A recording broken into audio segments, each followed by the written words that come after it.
All right, guys, it's your girl, Miss Fab Financial. And 2 weeks ago, it went down. Our first empowerment workshop, financial empowerment. We learned budgeting and money management, which is super important, right? Learn how to manage your money on a budget. I don't care if you make $20,000 or $200,000. The issues were the same. I don't make enough money. So the next one is coming, right? You asked for it, and here it is. It's going down April the 13th. Click the link below. Get on the list. It's live and it's free, right? So get your name on the list. Click the link somewhere around here, and I'll see you at the next one. Listen, on today's episode of Tax Tip, we getting down and dirty. We talking about the Schedule C. Y'all know, whatever y'all use to help you get these max back refunds, that's why y'all getting audited. We're going to talk about it today on this episode.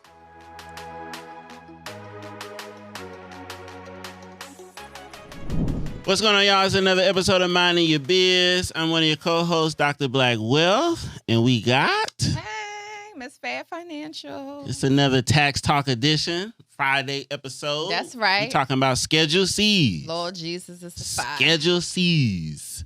Somebody might be like, what's a Schedule C? All right. So let's start high. Okay. Just keep it highbrow, and then we'll bring them low. All right. So... And then I'm going to bring y'all back up. Right.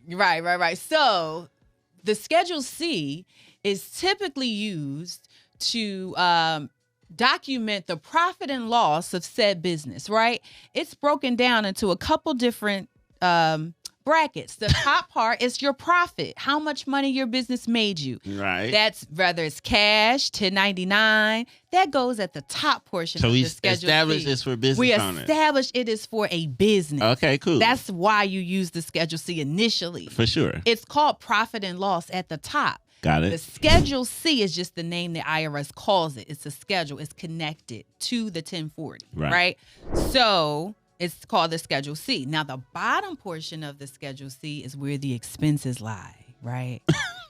That's where the dirty secrets come. That's where everyone... That's where they get down for the get down. That's where it gets down, right? That's where everybody want to play at, down in the expense portion of it. So that's the Schedule C, right? All right. So before we jump into the into the stuff, right? So here's the thing. So there are people who misuse this form. And I do believe that you as a taxpayer should know about it. And I do believe that most of y'all do know about it. However, there are a large part of the people who still don't really understand how taxes work or what the form could be used for or not. So when I have a LLC, or let me take it back. The IRS says that all income is reportable.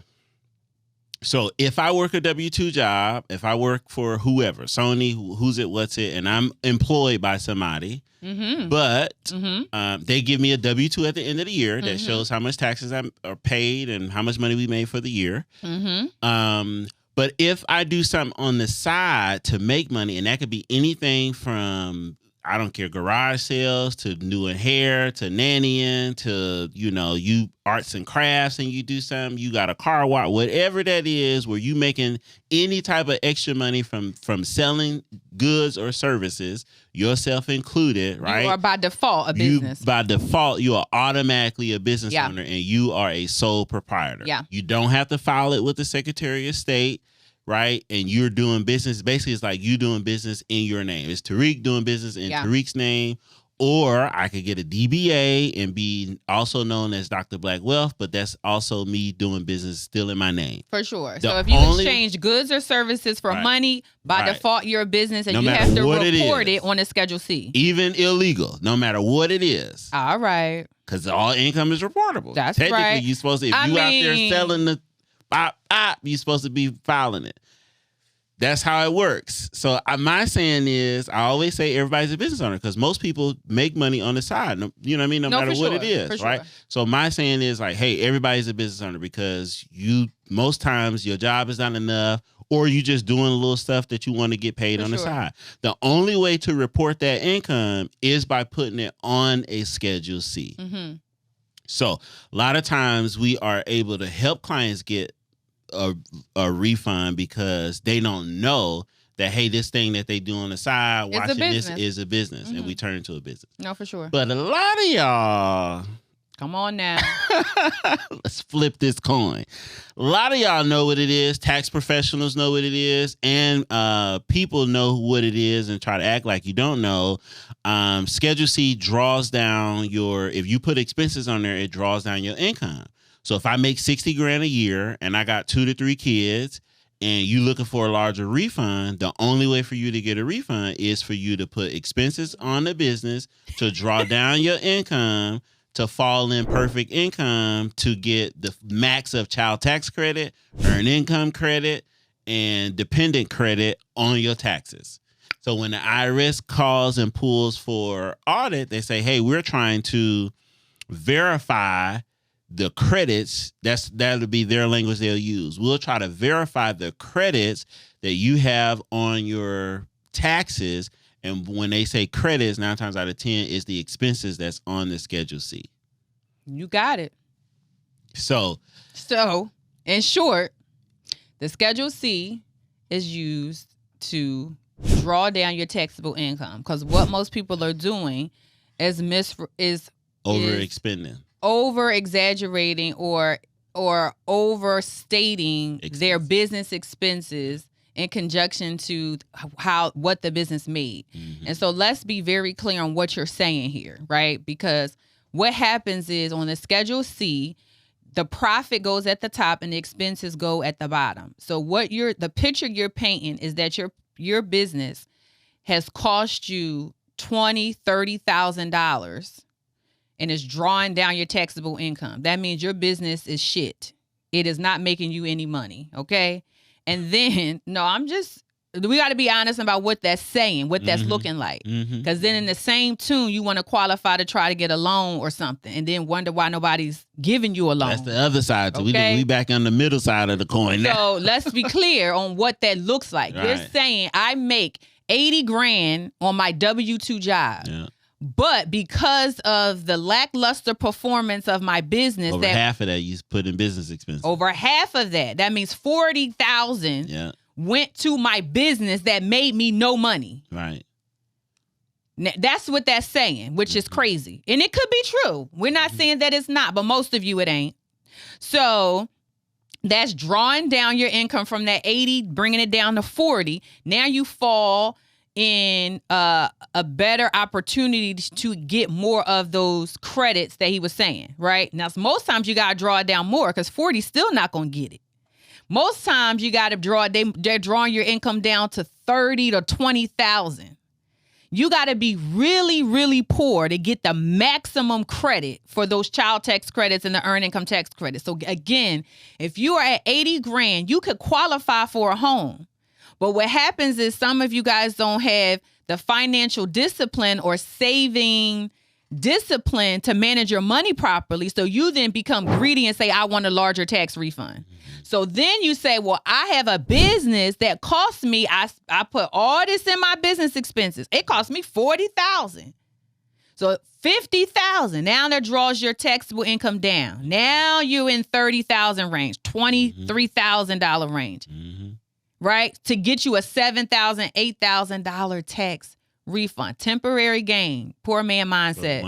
For once a year. Now you can't qualify for the home you say you want to build financial wealth for you and your family.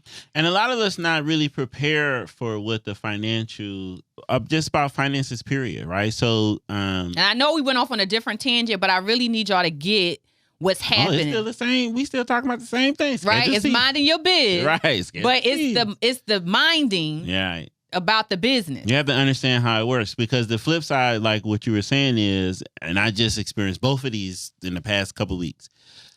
On one hand, we are used to getting refunds because we have been low income, like legit.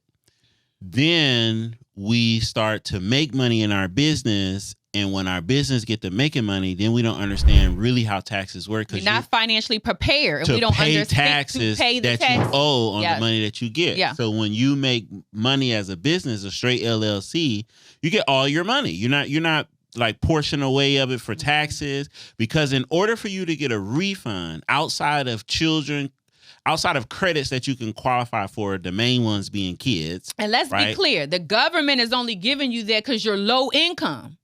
They're not giving you, they're not subsidizing your way of life because you make money, and nobody owes you that. And it's for sure not a good reason to have kids, because they They cost way more than $3,000 a year. You got that right. So that's a poor man's strategy to go, I'm gonna keep having kids so I can get a larger tax refund. That's very short-sighted. Me when I tell you, I got 4 of them. Please don't do that. I hope y'all not planning your life on a tax refund. Don't do it. But we get used to getting refunds, so now that we have to pay taxes, it becomes a bit strange. Now you're like, hey, I got this, I paid for this, so you can not pay them, which good tax strategies, we can help you lower that tax rate, but don't think that you could just literally kind of walk away with nothing. Then there's the other side of it. Like, I just did my sister's taxes, and I had to kind of like, she's kind of new to working and stuff like that. Refund was like, I don't know, it was like $2. But what it was she was trying to understand was the like, why she not getting a refund? Right, she thinking like, I should get I'm working, I should get a refund. Right. That's how most people are when most people think, like, I work, I should get a refund. Right. But I was like, no, this is actually really good because you only overpaid them by $2. Technically, you paid the right amount of taxes in. They're giving you the $2 back. A perfect tax scenario is that or zero. Like, you not paying them and they not paying you based off the fact that you paid enough in. You know what I mean? Because even when we do the tax strategies from taking you from Schedule C to an S corp, that still comes with you being on payroll, which means you're still paying taxes into the government somewhere. Sure. So, it's a financial some mindset. of us don't have the education. No, for sure. And the Schedule C is overused and abused because people want a larger tax refund. And they don't know that a lot of times you're shooting yourself in the foot financially to be able to qualify for the loans that you want to buy your home. And you open yourself up to audit. Right? Yeah. Because can you support the items and stuff that's on your Schedule C? So I want to tell you, if you do not have a business at all and you see a form Schedule C on your return, then you need to ask questions about that, because that's probably why your tax refund is the way it is. Ask the questions on your tax refund. A lot of this stuff you don't qualify for, but you're willing and acceptable of it because you're thinking about the temporary gain. It is people who've received literally... One of our offices said their client last year got $16,000. They're trying to get that back this year, right? No, that's not a thing. They used improper credits to get that. Now, okay, so then I posed the question, well, what did you do with the 16 grand last year? Did you position, now let's say you got away with it. Did you position yourself financially? Spent the money. What? You know what I mean? In 2 months. Look, to help me understand here. But this is not, it's not, okay, let's move on. The Schedule C, look at your tax returns. If you see that and you don't have a business, you shouldn't have it. If you do have a business, you can state your expenses, but let's state them honestly. Use a tax professional to help you lower your taxable income without shooting yourself in the foot. We talked about depreciation. Yep. That is a great way to lower your taxable income without lowering your taxable income. Play the game right. Play the game right. And don't think you don't have a business if it's not registered with the state. I already explained like what's so proprietary. So if you making money on the side, if you make money outside of you being employed, you are a business owner because you making money somewhere. Unless, you getting funded by parents or somebody who just give you money. That type of stuff is not reportable. But if you making money, right, outside of W-2, that automatically makes you a business owner, which you would have to use the Schedule C form. Absolutely. And it's not tons, but there are quite a few things on the Schedule C that you as a business owner can use. Pull up the Schedule C online. That'll help you also with your bookkeeping. They have advertising, the home office deduction, rental income, machinery, banking. Like it's itemized out for a reason. So that can help you. The Schedule C is also a guide. If you don't know how to do your own. Everybody should have a business. For sure. You can turn some of your personal expenses right into business. The home office deductions, the cell phone. Absolutely. Use it as a guide. The Schedule C is a really good guide. If you don't know where to start with your bookkeeping, go to irs.gov and pull up a Schedule C. That's your Itemize your books like that. That's your expenses. Now, there's things outside of that, but that's a really good start. Yeah. The Schedule C is a friend, not a foe, if used properly. If used the right way. So there you have it, y'all. Schedule C, the good, the bad, the ugly. we talked about it. So reach out to your tax professional for help, your tax strategist for help, financial advisor for help, to understand how you can take your, your lifestyle and make it a business, turn it into a business, get your business off the ground, and use it right. Be more financially responsible, y'all. Yeah. Stop stating your expenses. Don't do that. And it's a wrap. Schedule C. We'll see y'all in the next episode. Don't forget to keep minding your biz. That's right. Like, share, and subscribe. Hit that bell. Please. Talk to us in the comments. That's right. Peace.